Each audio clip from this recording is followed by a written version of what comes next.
ყვარა და ზურიკო ეჯიბრებიან ერთმანეთს პენალტებში. გამარჯვებულს ჩუქნით სეტანტას 3 თვიან გამოწერას. დავიწყოთ. ყვარა იწყებს პენალტებს. ეს ეძღდება სეინტ-ეტიენის ფანებს. შენ თუ ყვარა ხარ მე მამარდა ვარ. აბარა ჩემთან არ გაგივა ბიჭო. ამ რაუნდში საჩუქარი გვაქვს ბიჭებისთვის 5 ჯერ უნდა შემოუვარონ ბურთს დარტყმამდე და ვნახოთ თუ გაიტანეთ.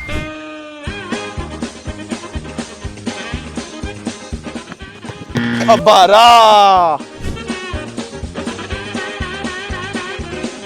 ეხა თუ გამიტანა ყვარას ცოტა გაურთულდება.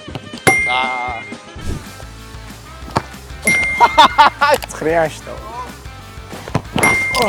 ბიჭო ცხრიანში უშანსო გაიმარჯვა ზურიკო. ილოსავ ზურიკო შენ მოიგე 3 თვიანი გამოწერა სეტანტაზე. არლობა დიდი ამყალიფისთვის. არა უშავს ხვიჩა მაინც უფრო ლამაზია ზურიკოზე. უყურეთ სეინტ-ეტიენსა და PSG-ს, ანუ ზურიკოსა და ხვიჩას დაპირისპირებას 29 მარტს სეტანტა სპორტ.com-ზე.